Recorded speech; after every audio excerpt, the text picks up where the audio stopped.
this episode of MythBusters, the fans take command in Mission Control. Oops. First up, it's the Heinemann versus Newton, as Adam and Jamie cause a cacophony of car carnage. One car into one wall at 50 miles an hour, 100 mile per hour crash. Bring on the head-on collision. Testing Jamie's notion on Newton's third law of motion. So are you ready for some more wanton destruction? Meanwhile, Carrie, Grant, and Tori are back in the school of hard knocks as they retest Knock Your Socks Off. Ow! Hold on to your socks, Buster! And this time, they're cruising for maximum bruising. Who are the MythBusters? Adam Savage That is science. and Jamie Heinemann. We're gonna have an adventure. Between them, more than 30 years of special effects experience. Fun for the whole family. Joining them, Grant Imahara, Formidable projectile. Carrie Byron, Let's do it. and Tori Belleci. Live! They don't just tell the myths, they put them to the test.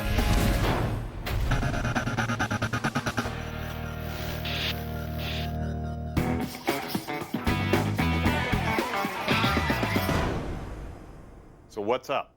What's up is that the fans are in control. It is effectively Mission Control. So how does that work? Cast your mind back to Compact. Remember we smashed two semis into each other at 50 miles per hour, which you said on camera was equivalent to one of them hitting a wall at 100 miles an hour. And the fans went nuts. They are revolting. They rose up and they said, no, two cars hitting each other at 50 miles an hour is not equivalent to one hitting a wall at 100 miles an hour. It's equivalent to one hitting a wall at 50 miles an hour. They say that you were wrong. Let's test it. That's what I thought. It was the episode that had it all. Crashes. Wow. Smashes. And according to fans, a subtle physics faux pas. Both trucks were traveling at about 50 miles an hour when the impact occurred. Now that's equivalent to a single impact going into a solid wall at 100 miles an hour. Stop right there. This innocent remark Now that's equivalent to a single impact going into a solid wall at 100 miles an hour. sparked a fan frenzy.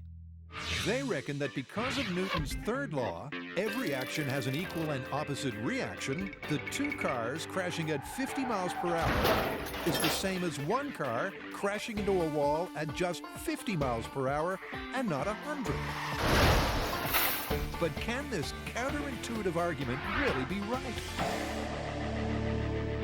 Well, if the fans are in control, how do they want us to do it?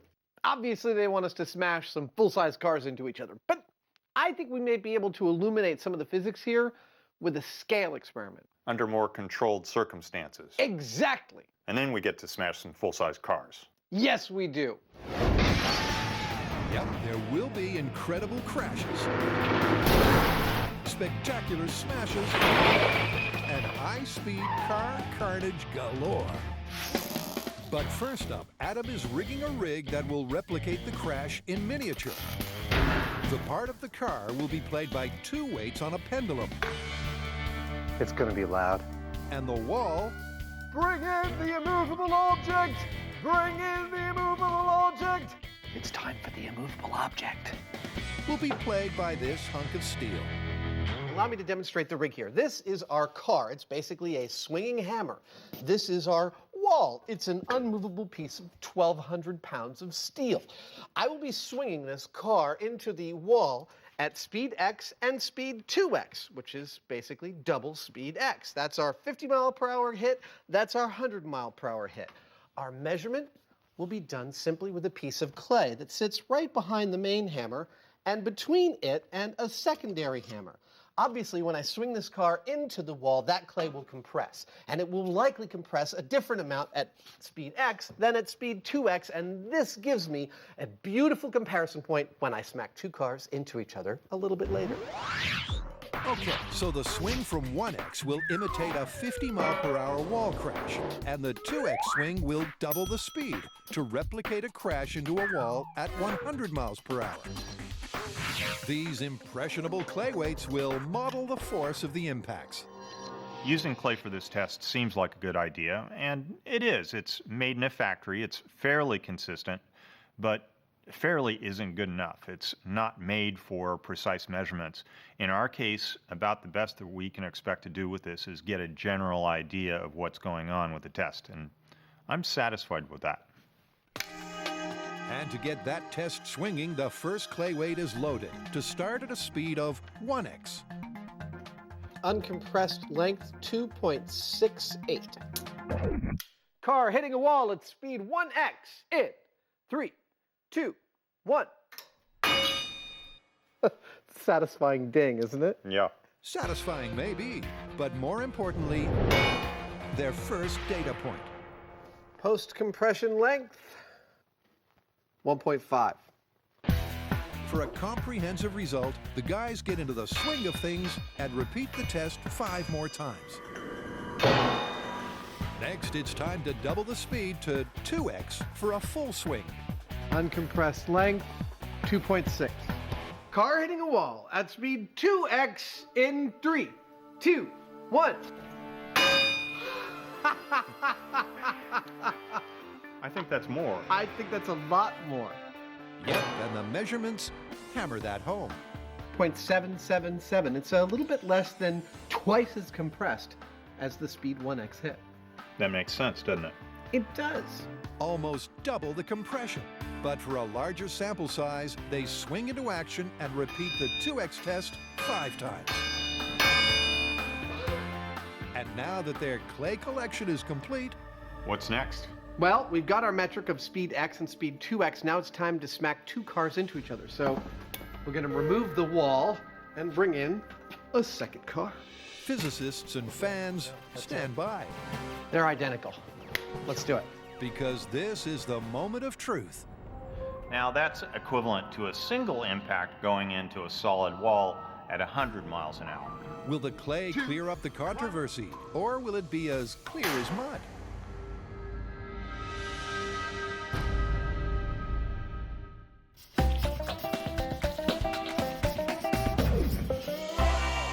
Okay, mission control. What do the fans have for us? Guess. Knock your socks off. Yep. Man, we totally busted that one. Apparently not. According to the fans, you can knock someone's socks off if you have a hard enough punch. So apparently we messed it up. Really? What did they say we got wrong? Take your pick. You used the wrong punch. Your socks had too much elastic in it. Buster was not supporting his own weight. Well, looks like we gotta pull our socks up and give this one another go. Cool. Cool. Cool. The last time the team tested the myth that one punch could lift Buster out of his leg wear, 500 PSI was really intense. nothing they tried could knock his socks off. And the myth was down for the count. Or was it? Well, apparently not. The fans flooded our inbox telling us exactly what we got wrong. Now, armed with a list of mythical mistakes, the team is ready for a rematch. So, given the huge fan response, where do we start? Well, the most prevalent criticism is that we used the wrong sock. We used elasticized, long sports socks, the worst case scenario for the experiment. Meaning they were too difficult to pull off. Exactly. All right, well, why don't we start out with the best case scenario sock, the one that requires the least amount of effort to pull off. Once we find that, then we can unleash some heavyweight punches on it. All right, well, since we need to be meticulous about this, we should also test hairy leg versus hairless leg. So that way we get the best leg sock combination. Are you volunteering your bare legs? I don't wax my legs. Not yet, you don't. Oh, hey, round one. Right, first into the ring is the sock. And to measure just how much force it takes to pull a sock off a human foot, Hope this is the sock puller and not the knee dislocator. Grant has designed this sock stripper. Let me introduce you to the dual sock pulling and measurement machine. Here I have a giant pneumatic cylinder capable of generating over 2,400 pounds of force, which would be equivalent to, say, hanging a car on your sock and letting it drop. Connected to the clevis is a bar with dual high-precision force meters. Now, why 2 meters? Because we want to compare side by side, simultaneously, the difference between a hairy leg and a waxed leg. And finally, Here in the seat will sit our test subject, Tori. Unfortunately for Tori, he is destined for the hot seat. So Carrie is wielding the spatula of doom. How's that feel? It actually feels kind of good. What's so bad about waxing? So ready? 1, 2, 3.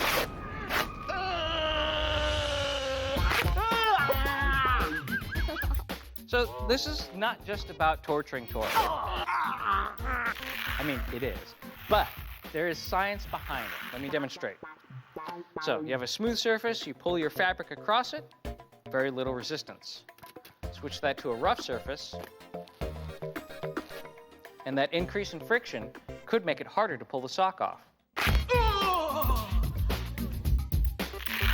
With Tori's legs now covering both bases, smooth and hairy, it's time to select the sock. What's with all the socks?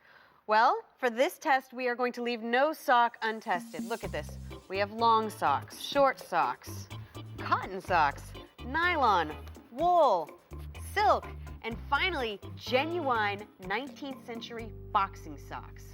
We're going to pull all of these socks off of Tori's feet and find the socks of least resistance. Ew, Tori's feet, disgusting. Shut up. Yep, the sock stripper is set, so the team starts at the top. Okay, this is sock number 1, cotton, long socks, loose elastic. 3, 2, 1. The world's fastest sock striptease is a success. Okay, bald leg, 28.96 pounds. Hairy leg, 32.07. Carrie notes the numbers, and then it's just apply, strip, and repeat. Good man. I need you to take off my socks. Long sock acrylic nylon. Push the button.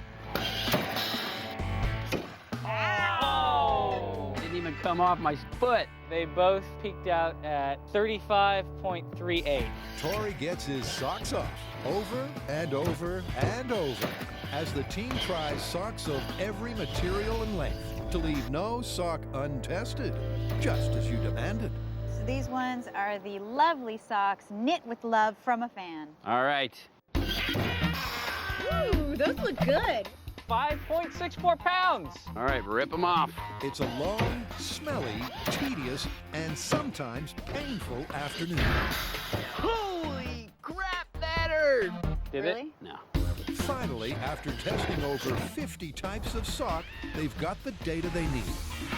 So here's something crazy. Out of our top 4 contenders, 2 of them were long socks and 2 of them were short socks. So it's looking like fabric is much more important than length.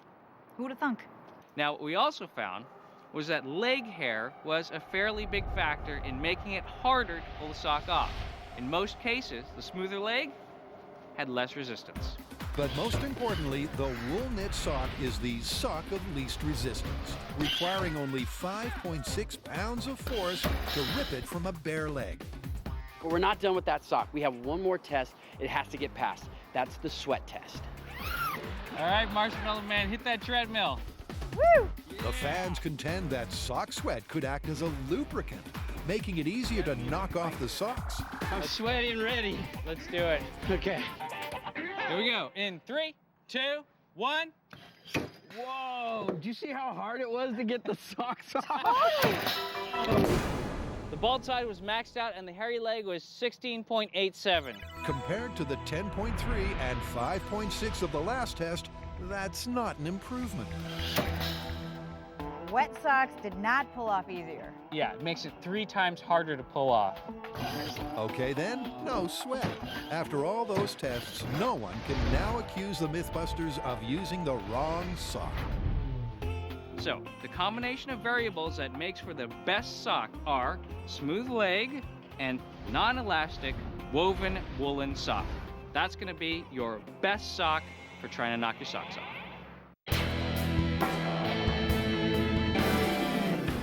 In Compact, the fans detected a disturbance in the force. The airbag went off. So now it's MythBusters versus Sir Isaac Newton. But for whom does the bell toll? These 2 pieces of clay tell the tale. This is the clay compressed at speed 1x. This is the clay compressed at speed 2x. Now, If Jamie's right that two cars hitting each other at speed x is equivalent to one car hitting a wall at speed 2x, then this is what the clay is going to look like when we smash two cars into each other at speed x. If the myth is true, this is what the clay in those cars is going to look like. Which is it? I quite honestly have no idea. This is the moment of truth. Are you ready to go? What are you doing back there? I'm ready. I'm going to cut from top dead center so that the amount of force on both is the same. Okay. Here we go. Two cars smashing into each other at speed 1x. And 3, 2, 1. The clay catastrophe goes under the hammer. And judging by first impressions, it looks like the fans may be onto something. Well, I'll tell you right now, the compression I can see from here does not look like no 2x speed hit. It looks like a 1x speed hit. It looks a lot closer to a 1x than a 2x, but let's do the measurements. 1.54. 1.28. The results are in. The two-car test clay is almost identical to the clay from the 1x tests, and nothing like the 2x tests. With all the variants in all of our tests, one thing was really consistent, was that the 2x speed hits looked a lot like this, and the 1x speed hits look a lot like this. And our head-on collision, it looks like this. So where are we with the story? Well, the hammers and clay seem to be saying that it's looking pretty good for the myth, that two cars hitting each other at 50 miles an hour might actually be equivalent to one car hitting a wall at 50 miles an hour, and not at 100, as you previously stated. What do you want to do next? Next, I want to smash some cars. All right, then. Yep, although the impressionable clay supports the fan theory, will that be true when they test the metal of actual automobiles Here we are. at a very special location? It's a platform 120 feet tall just for dropping stuff. This is a motorized steel barrel just for strapping down a car and turning it upside down. I'm not sure what this one's for, but I'm pretty sure I could come up with something cool to do with it. Where am I? I'm in Arizona, in the middle of 150 acres of pure awesome. This is pretty much what I would design as my ideal playground. It's a test facility designed to break things, smash things, make them fail, and analyze the aftermath. This is one of the test facilities owned by Exponent Systems, and today they're going to help us smash some cars. And first up to feel the crash force is this. So this is our car. This is our car. We're going to smash it at 50 miles an hour into a wall. Well, let's get started. All right. How's all this going to go down? This is a 1,280-foot long crash rail. It has a track embedded in it and a cable that pulls the car along that track towards the impact spot.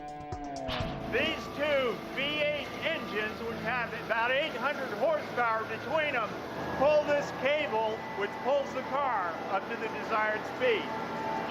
When the car gets to about here, the cable's going to release it, so it's traveling only under its own momentum, right into this big steel thing.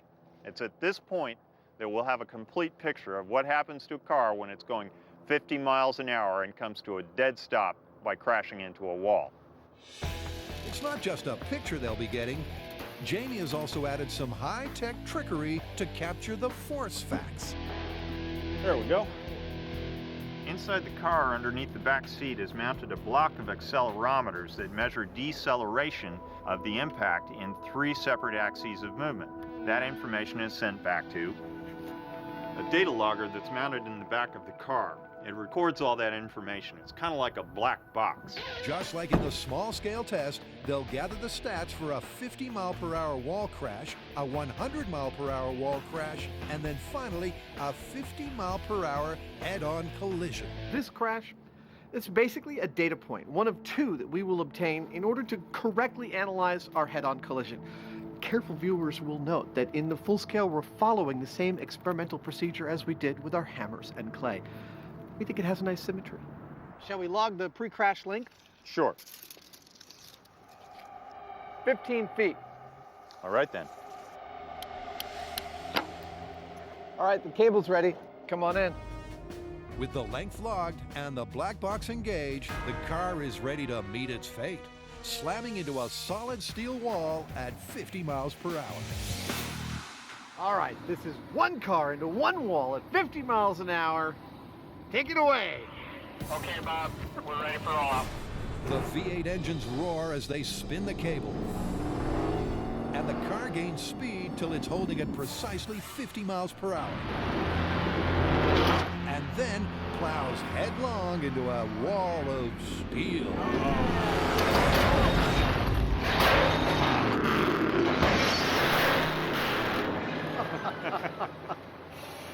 Oops. I hope they're insured. Yep, it's a car crash, I think. Yeah, I'd say what happened here is this car here hit this wall. There. It's a spectacular smash. The force of the impact crunched the front of the car like a car hitting a steel wall at 50 miles per hour, leaving it 3.5 feet shorter. 11 feet 7 inches. But of course, that's not the only impact stat. What say we find out what the G load was? These guys are downloading the data about the crash right now. Okay, here's the stats on that crash. This car hit that wall at 50.7 miles per hour and took an average of 58 Gs in the longitudinal direction. I'm going to go out on a limb and say that when we smash a car into this wall at 100 miles an hour, the G load is going to be significantly higher.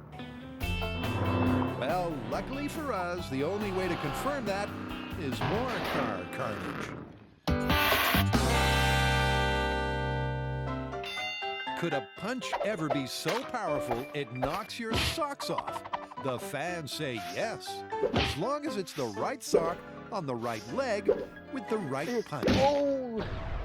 Got him in the...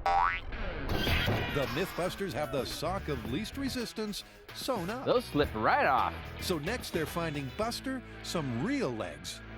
Now, last time we did this experiment, we used these feet. Now, you felt like they didn't have the same kind of resistance that human skin would have. So, I've casted up my foot. And now I'm going to try different materials to see what kind of material is as close to human skin.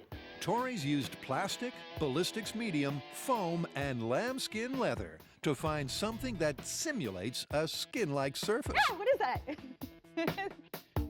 This feels like somebody uses lotion. Carrie likes the lambskin.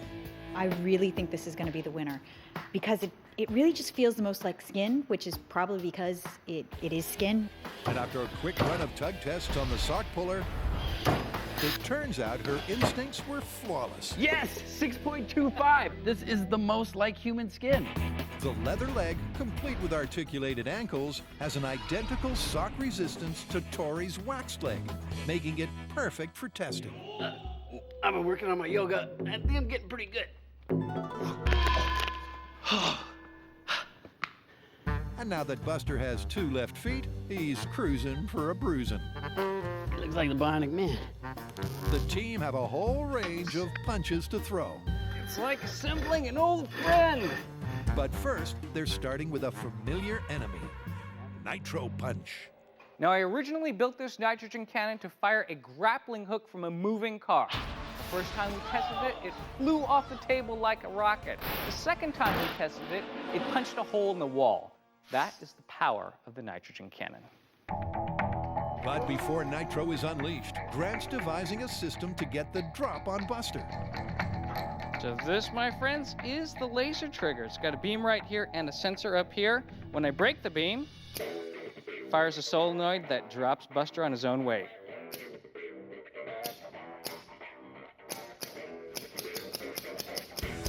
Buster's full weight will be on his feet each time he's clobbered. So, seconds out, it's round 1, the uppercut. We're about to knock you out. Last time we pulled out Nitro Punch and gave Buster a really good uppercut, we almost knocked his socks off, and that was with a tight sports sock. Now we're using this woolen hand knit sock. I think this might actually work. Well, there's only one way to find out. 500 PSI, we're good to go. All right. Okay, this is uppercut with proper socks and legs. All right. Fight. All right, here we go. In 3, 2, 1. What happened? Wow. We knocked him out. I can't tell if his socks came off or not. That punch just landed a massive 6,000 Newton uppercut straight to Buster's chin. That's twice the force of a heavyweight boxer. We stone cold knocked him out, but his socks are still on. But even with a superhuman punch, there was still no sock knocking action. They are not coming off. No matter how much force is hitting him, the socks are staying on. Looks like this is not the punch. Despite all the fan-inspired changes, the uppercut didn't cut it. But there's more bare knuckle action to come. Right.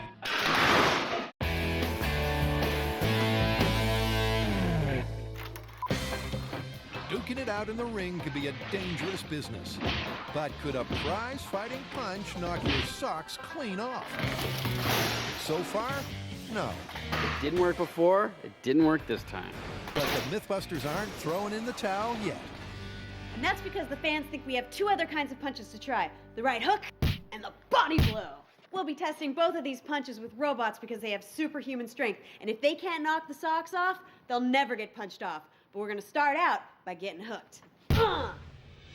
In the sweet science of bruising, a right hook packs a powerful punch. By pivoting as he swings, a boxer drives the force of the blow across his opponent's body. It's this transverse momentum that could focus the friction to force the feet from the socks. Ever happy to oblige, Grant has just the machine to deliver a roundhouse blow. Now you might be saying to yourself, gosh, that machine looks awfully familiar. Well, it is. First it was a face smasher, and then most recently it was up on its end kicking a soccer ball. A few minor adjustments later, and Buster had better look out. Now, an average heavyweight boxer can punch with around 3,000 newtons of force. That's a lot of power. However, there is no boxer in the history of boxing that could punch with the same amount of force as our machine. Not even Mike Tyson. Hope Mike doesn't watch this show. But I think we're gonna break Buster's head before we knock his socks off. For round 2 of punching, it's Buster versus the right hook. So, gentle viewers, to address your very important concerns, I've built this incredible punching robot that simulates a right hook. And these are the hand-knit wool socks that have the least resistance, and they are over our human-like feet. And this is our quick release and laser trigger. So just before impact, it will release Buster so he's standing on his own weight, just as you requested. We're ready to go.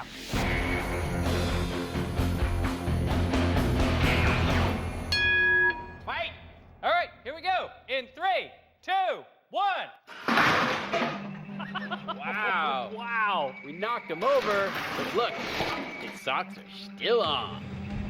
One massive right hook to the head, and the force is enough to knock Buster sideways, but not his socks. That punch was incredible. I mean, the power, bang! And Buster actually did a somersault. However, did not knock his socks off. But Buster has one heck of a chin. Looks like he wants to go for another round. And for the last round, the team have the most powerful punch yet, the body blow. Now, our body blow machine is the most powerful one we have, and that clocked in at 52,000 newtons, or 15 times your average boxer. That massive momentum will be delivered right into Buster's breadbasket. With the uppercut and the right hook, you're hitting the head and relying on that amount of energy to move all the way down the body and flick the legs out. But with the straight punch, the body blow right to the midsection, that's acting more directly closer to where the socks are. And so if you look at in the middle, caving like that and potentially kicking those feet out. Well, now it's all down to the power of the nitrogen cannon. Going up to 500. Grant charges it up, and then it's a countdown to chaos. Okay, we're ready to fire. This is Knock Your Socks Off, straightforward body blow. We have knit socks, leather legs, and Buster on his own weight, 180 pounds. Fight! All right, here we go. In 3, 2, 1. Whoa! We knocked him out, but still, his socks remain on. Although there was some encouraging sock movement, even a punch 15 times that of a heavyweight boxer couldn't separate Buster's legs from his socks. So, the myth that you can punch someone out of their socks is busted. The uppercut couldn't do it, the right hook couldn't do it, even the super body blow could not do it. They all failed, even using the socks that were the easiest to come off. But don't worry, we're not gonna give up. We're gonna keep trying. Ugh. Adam and Jamie are having a smashing time. All in the name of physics. How did we get here? Well, it all started when Jamie said this. Both trucks were traveling at about 50 miles an hour. That's equivalent to a single impact going into a solid wall at 100 miles an hour. That's pretty sound reasoning for my money, but no, the fans cried. 2 cars hitting each other at 50 miles per hour do not equal 1 car hitting a wall at 100 miles per hour. Because their mass is the same, they cancel each other out, and it's no different than 1 car hitting a wall at 50 miles an hour. I find this surprising and hard to wrap my head around, but our scale experiments seem to bear it out. But of course, we're not going to leave it there. This is what happens when you crash a car into a wall at 50 miles an hour. Next up, we're going to be crashing a car into a wall at 100 miles an hour. How bad will it be? We're just going to have to crash it to find out. So, an identical car, well, except for the fact it's lemon yellow, That's good. Bring it straight in. is hooked up to the track. All right. If we thought of the cars that we're experimenting with to be people, we could say that they're actually donating their bodies for science. And if we further carried that analogy, we could imagine that while they're happy to do it, this car is perhaps a little less happy to do it than his predecessor. Because while his orange brother got to hit the wall at 50 miles an hour, this lemon has to do it at 100 miles per hour. Now, the 50-mile-per-hour impact clocked an impressive 58 Gs. But will doubling the speed double the damage to this car? It's good. I gotta say that after watching that 50-mile-an-hour crash into the wall, I have a really hard time imagining that the 100-mile-per-hour crash is gonna compress the car that much more. I don't know. So are you ready for some more wanton destruction? I am! Let's go twice as fast. All right. Wanton destruction it is, as the MythBusters retire to a safe distance and the countdown begins. You ready to make this happen? I can't wait. I haven't seen a 100-mile-an-hour crash before. No. All right, commence with the 100-mile-per-hour crash. On Adam's command, the engines whir into life, straining to get the car up to exactly 100 miles per hour. It hurtles down the track. It's going flat out. The cable uncouples, and the car plows into its final destination.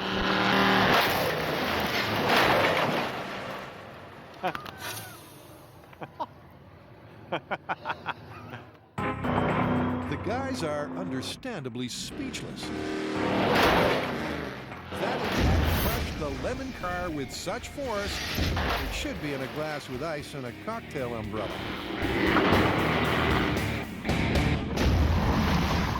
It's in a very different state than it was at 50 miles per hour. Yeah, it's a little shorter. I mean, we got a clear difference between the 2 crashes. Uh-huh.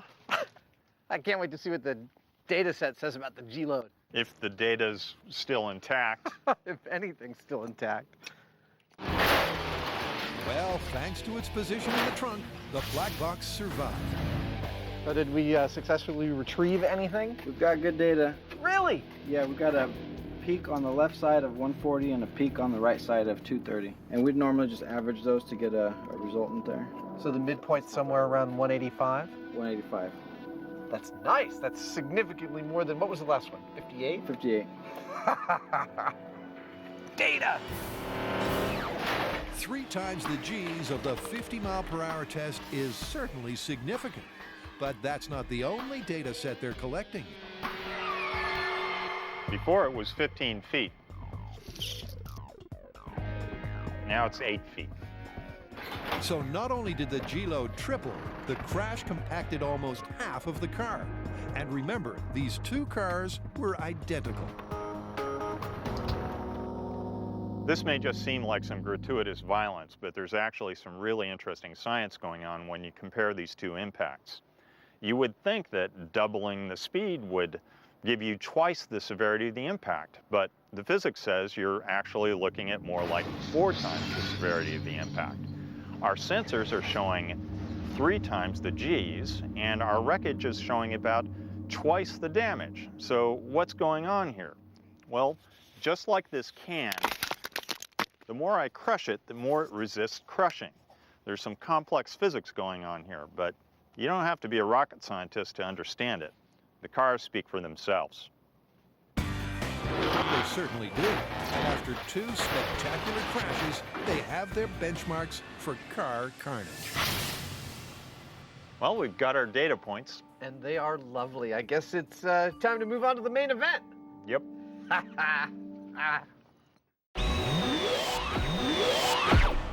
All right, look, we've tried everything, but even with superhuman strength and the best case scenario sock, you still can't knock someone's socks off with a punch. No, but I think if we take this outside the boxing ring, we're gonna see some results. Yeah, but last time we ramped this up, we used that frightening huge pendulum and we still got nowhere. You know, that's another fan complaint. Here, listen.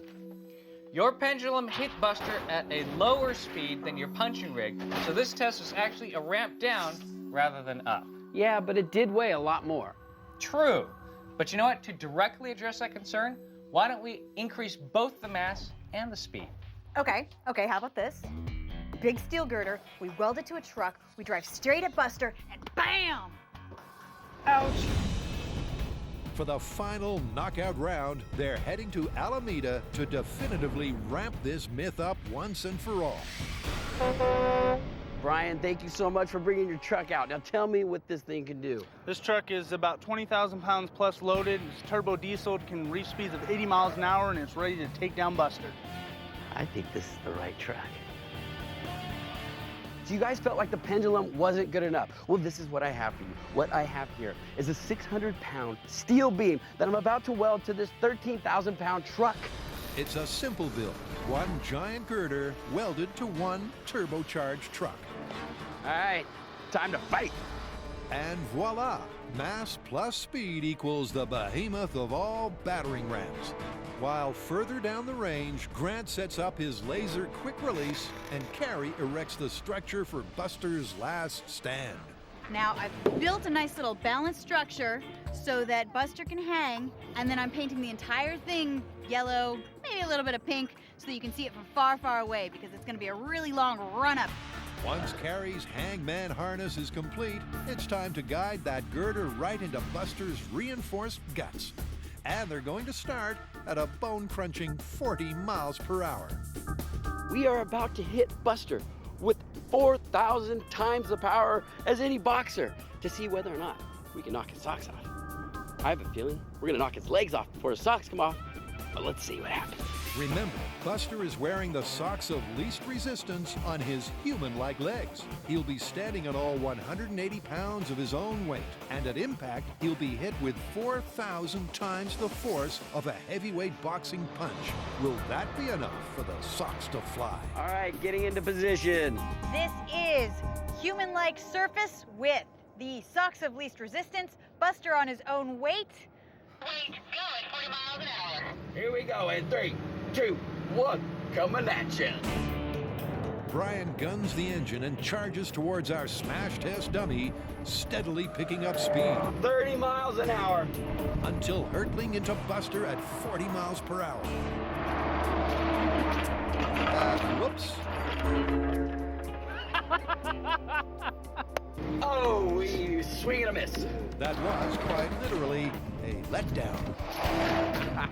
We totally missed Buster. Let's bring the laser closer to the Buster. Yeah. Buster was like, nope, you ain't taking me out. But Buster's not getting off that easy. The laser trigger is adjusted, and he's hoisted back into position. Rarely do you get things on the first try. Science takes a few tweaks to get right. Indeed. And if at first you don't succeed, get back in that truck and try again. All right, we are in position. Go at 40 when you're ready. 30 miles an hour. The truck speeds down the track at 40 miles per hour. Come on, do it. Triggers the quick release. Contact.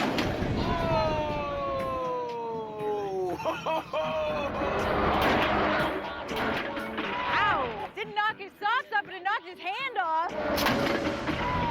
His hand flew off. But his socks are still on. We nailed him. The giant girder made contact, but it still wasn't a socks-off knock. However, there is good news. They almost came up in the heel. It almost lifted him out of his socks. Well, you know what that means. We have to ramp it up. Yeah, you know what? This will go 65. With all this weight, 65 miles an hour might be enough to knock his socks off. Let's do it. Do it. We're going to hit him at 65 miles an hour with this steel beam. And it's going to be not 2 or 3 times more powerful than a human boxer. It's going to be 10,000 times more powerful than that boxer. Surely, this has got to be the thing that knocks him out of his socks. Shirley is right. If 10,000 times the force of a boxer can't knock the socks off Buster, then it can't be done. I think we've really got a chance here. We got all the elements. All right, let's do it. All right. Let's hit him at 65 miles an hour. Here we go. This is the main event. Let's see if we can knock Buster's socks off. The truck takes its position, then it's pedal to the metal 50 miles an hour. as it thunders down the track. Hold on to your socks, Buster. 65 miles an hour. Houston, we have liftoff. We knocked his socks off. Dude! Oh my God! We knocked his socks off. I turned around. All I could see was like an explosion, and I saw 2 socks floating down to the ground. There you have it. 1 30 million Newton knock, 1 de-socked Buster, and 3 ecstatic MythBusters. But one question remains. My big question is, what came off first, the socks or the feet? Oh! His whole face flipped out. Look. Yes! The socks came off! Look at that! That's great. Right on. They didn't been dragged off. No. They got knocked off. After the first time I heard this boxing myth, I thought to myself, who knows? Maybe it's possible. But after we first tested it, I thought there is no way you can knock somebody's socks off. Until now. After seeing what I just saw, where we hit Buster, knocked him out of his socks, it's possible. I mean, a boxer couldn't do it, but we could. So after 20 some odd sock tests, multiple punches, does the phrase knock your socks off still hold true? Yes, as a matter of fact, you can knock someone's socks off. The caveat is that it's going to take 10,000 times what a boxer could do. So yes, you can use the phrase, but use it lightly.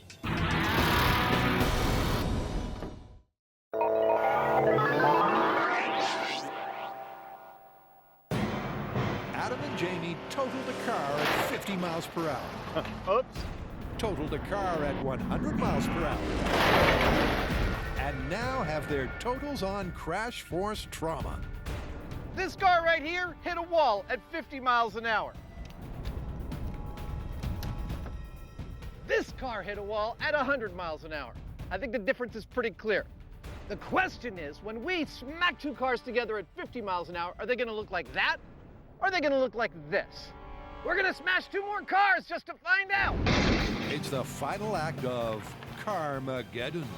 2 cars in a 50-mile-per-hour head-on collision. Here's how this breaks down. At this end of the track, the yellow car. And at this end sits the orange car. And here in the middle, these 2 cars will meet in a 50-mile-per-hour handshake of destruction that will hopefully answer all the questions we have about the crash forces involved. Adam's predicting those answers will give the thumbs up to Newton. This one has really been a brain bender, but I have a prediction for this final experiment. I think that when all is said and done, it's going to prove that Jamie was wrong and that the fans were actually right. That when these 2 cars hit at 50, they're going to look like the car that hit the wall at 50, not the one that hit the wall at 100. And Jamie agrees. Based on our small-scale testing, what we should see at the end of this head-on collision should look pretty much like the 50-mile-an-hour crash against a wall. It's crunch time for a force impact. Will the full-scale test prove the fans right? That's it. Well, I think it's time to do the final test. They're all set up. It would seem so. I'm going to call it. Bring on the head-on collision. From each end of the 1,280-foot track, the identical 1.5-ton cars take off. Both cars gain speed as they head headlong down the track towards their head-on collision. Then, as both cars reach 50 miles per hour, It's about to happen. the cables uncouple.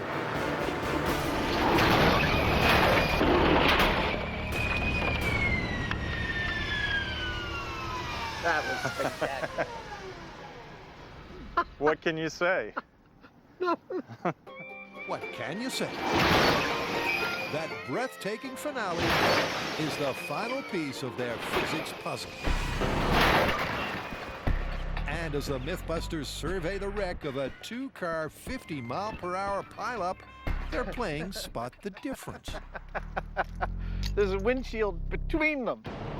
It's pretty evident, isn't it? It really is. It looks just like the 50-mile-an-hour against a wall crash. And nothing like the 100. Nope. Amazing.